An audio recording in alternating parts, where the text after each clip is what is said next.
Yeah, last week. The news from last week, got one thing to say. Get over it. Let's get rambling.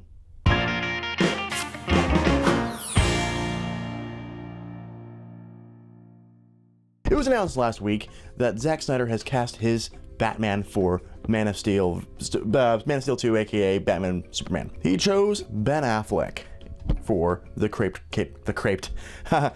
Crusader. That's the French version. My reaction to the news was this. Oh, that's good. That's cool. Everyone else's reaction to the news was the internet exploded with nothing but hate towards Ben Affleck.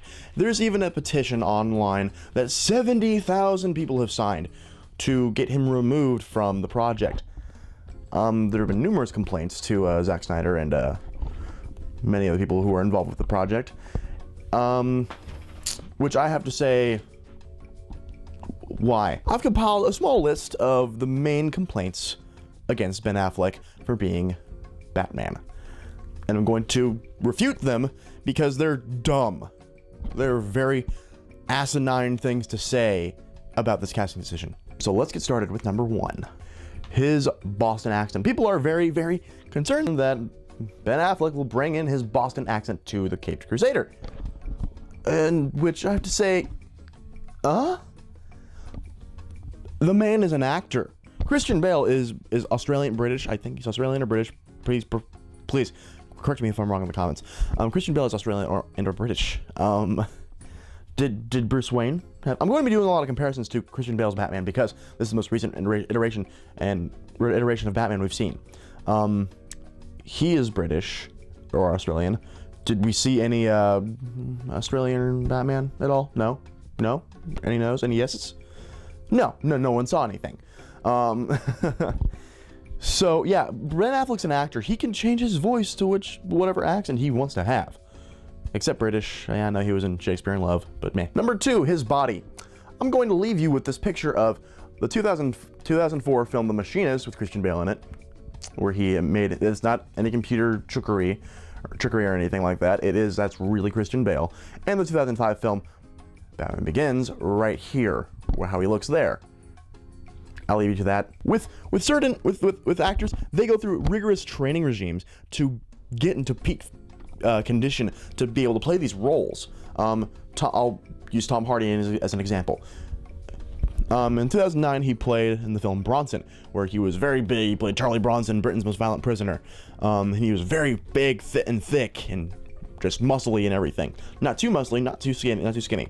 Then he was in the film Warrior, where he played an MMA fight, a mixed martial arts fighter, and he was very ripped, and you can see pretty much every muscle on his body. Then he was in the film, I'm not saying this was filmed around the same time. I know how filming works. I'm not stupid. The film This Means War, which is a crappy romantic comedy that had spies in it with Chris Pine and Tom Hardy. Tom Hardy was very skinny in that film. Not a lot of muscle on him, not a lot of fat on him. He's very skinny, very toned. Then you have The Dark Knight Rises, where he played Bane, where he was huge, muscly, and had fat on him and everything. My point is that actors go through very rigorous training regimes to get themselves into these kind of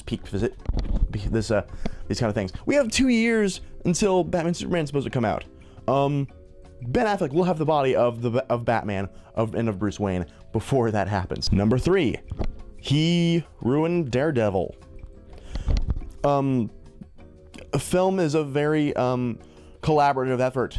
Ben Affleck, give him some credit. The man did what he could with what he was given. The director of Daredevil wasn't the best director for this film. Directors tell actors how they should be acting in a scene, how they should be feeling in a scene to help them get to their best, bring out the best in them. And it's why the Star Wars prequels are horribly directed. Yeah, the actors are horribly directed, and why Natalie Portman, who's normally a fantastic actress, is very bad because George Lucas can't direct actors well. So saying that Ben Affleck himself ruined Daredevil, very dumb thing to say because it's a collaborative effort. It took a lot of people to make that film bad. Even though I will say I liked Michael Clark Duncan as the Kingpin, which a lot of people say, oh, Kingpin's white. Number 4, I got Geely. If you're going to be blaming someone for films I did 10 years ago, why bother talking to you? Yeah, Geely was a bad film. Ben Affleck made some bad career choices back then, before he started like really getting serious with his craft. And I loved him in all his Kevin Smith movies, because Kevin Smith directed him. I like Kevin Smith. So there's that. And another big thing what I got was he doesn't look like Batman. Tell me, what's Batman look like? Have you met him? Have you met Batman personally? Have you met, not a comic book version of Batman, have you met the real life Batman himself? Have you met him? No, you haven't. I haven't met the real life Batman. If I did, I wouldn't be here right now. I'd be like looking around for Batman. I want to meet Batman again. No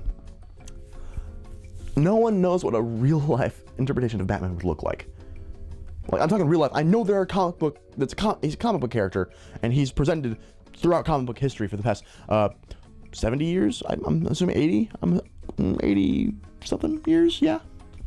He's been presented through comics through years and years of interpretations of those comics. Who are we to say what he looks like? Really? He could look like Christian Bale. He could look like Michael Keaton. I'm not saying he looks like Val Kilmer or George Clooney, because those aren't Batman.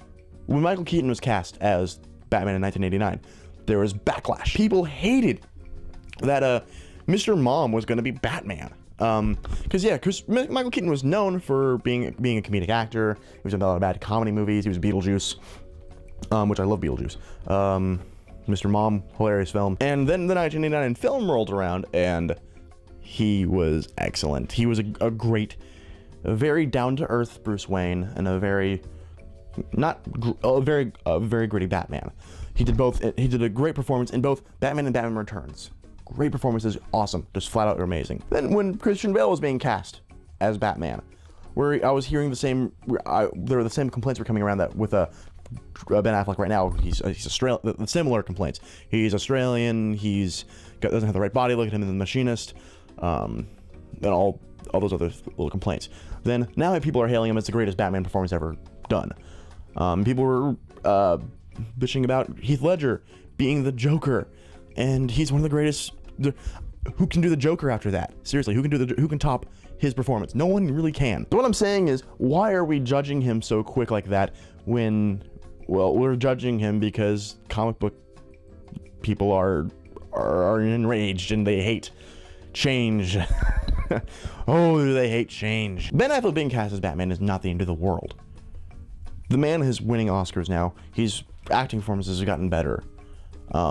He's taking his craft extremely seriously, and he's writing Batman Superman. He's a comic book fan himself. He's said this on multiple occasions. Why do you think he worked with Kevin Smith? Kevin Smith's a huge comic book nerd, and he played a comic book nerd in Chasing Amy. And Ben Affleck is a very great actor. He's a great actor. He knows what he's doing. He's not an idiot. He wouldn't have said yes to this if he knew he couldn't do it. And Zack Snyder and company would not have cast him if they didn't think that he could do well in this. This is gearing up for Justice League. You think they'd really risk all of this? They wouldn't risk it. Anything I'm saying right now is probably not going to matter to the comic book people watching, because people like to be a part of that group that hates everything. I'm a very optimistic person for the most part, and there's a lot of people out there that like to hate, and there are those people who want to be on the end credit and just hate Ben Affleck for no reason at all. Other than that, other people are hating him, and it's the cool thing to do. Don't conform to that crap. Be different. Be an accepting person. I'm a very accepting person to a lot of things. People who shut out logic and reason for no reason at all anger me in so many ways that I can't even explain.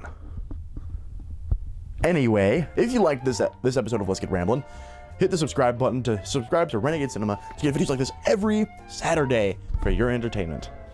And also, check out the Renegade Cinema website to get many amazingly written articles written just for you. The people, you hated me fast. I was born in hate, molded by it. I did not see true.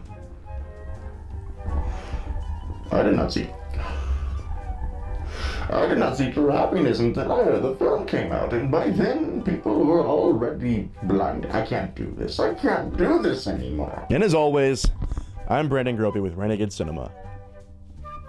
Signing off.